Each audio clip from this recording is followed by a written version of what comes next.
We're going to make a start at Highbury, where, by a quirk of the Football League fixture computer, Arsenal were given the chance to say whether or not their great North London rivals Tottenham remained a First Division club. A win for Spurs would mean safety. Any other result would put them at the mercy of other sides in similar trouble.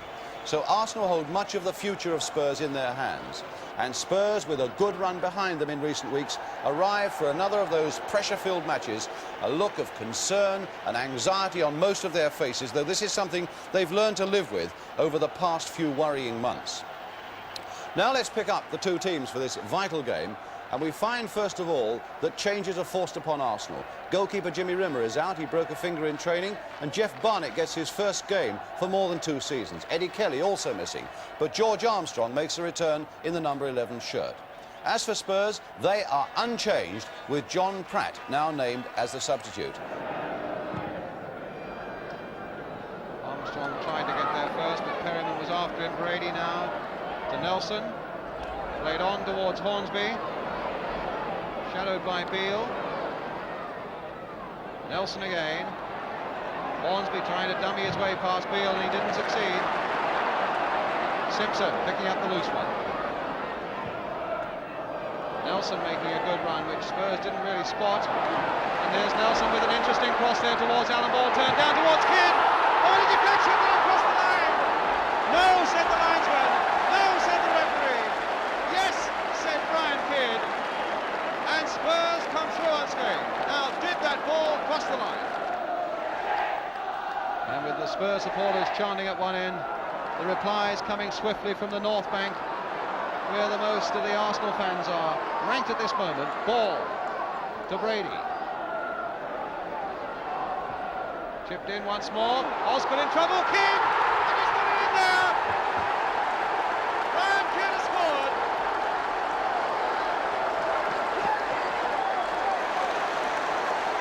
Well, that's a terrible blow for Tottenham. As the ball came in there, young Keith Osgood perhaps not quite positive enough, and Kidd was able to sneak in and tuck it under the body of Pat Jennings. Played in towards Duncan. Oh, Barnett had it and lost it, and Con! No, he couldn't quite get it over the line. It was kicked away right at the end by Sammy Nelson. Well, as soon as Jeff Barnett lost that one, Arsenal could have been in trouble. Con just got a foot to it, and Nelson just kicked it away.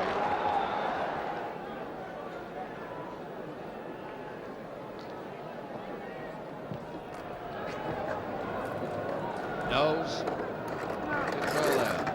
Naylor equally well as Spurs come forward again. Now Perryman, can he just get there? Barnett didn't quite know where he was. Doesn't know where he was. Oh, can't put it wide. And Terry Naylor is roaring all over the ground. The Spurs players cannot believe it. Perryman went tearing through. Barnett came roaring out. It cannoned off his legs. It looked a simple chance for Alfie Con, and poor Alfie Con turned it wide of the post.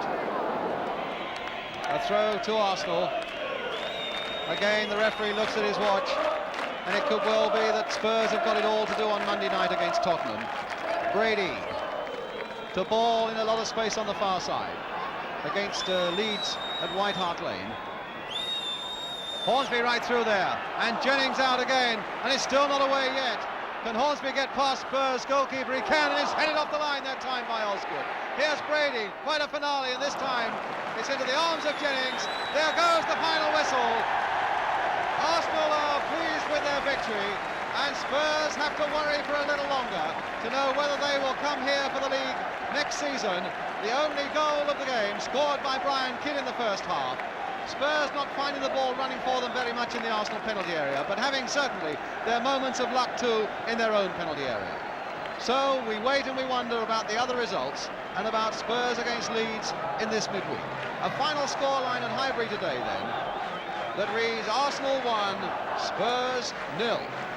So everything now hinges on Spurs getting a point from their home game against European Cup finalist Leeds United at White Hart Lane tomorrow night. If they do so, they are safe.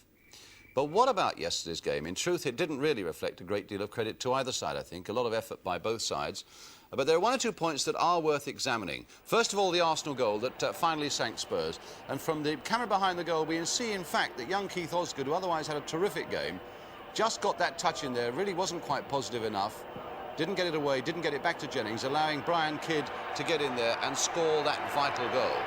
Although, of course, the Arsenal fans and a lot of the Arsenal players will say that they had a perfectly good goal, not allowed, a few minutes earlier. Some good work here by Sammy Nilsson. And as the ball comes across, we wonder, did the ball cross the line or didn't it? That was the incident in dispute. As Ball knocks it back, Kidd hits it well. There's a deflection there that takes it wide of Jennings. Remember, the whole of the ball must be over the line. Cyril Knowles comes in there, stops it going across the line. As you can see, a perfectly good decision by the referee and by the linesman. That was not a goal. But if only Spurs had scored with their one real open chance early in the second half, they would still be a First Division side for sure now. The Alfie Conn miss. A good ball there by Terry Naylor. Perryman scuttling through there. Barnett comes out, but having spread himself, doesn't know where it is. Conn comes in, stretches, in fact, a little more difficult than I thought it was yesterday, as he has to stretch out there. But look how agonisingly close that was to being the goal that Spurs so desperately wanted. And look at the scene in the centre of the field as we come to it now. Terry Naylor there, prostrate in the field. Duncan with his head in his hands. Perryman and Conn both lying flat on the ground as well. So near and yet so far for Tottenham.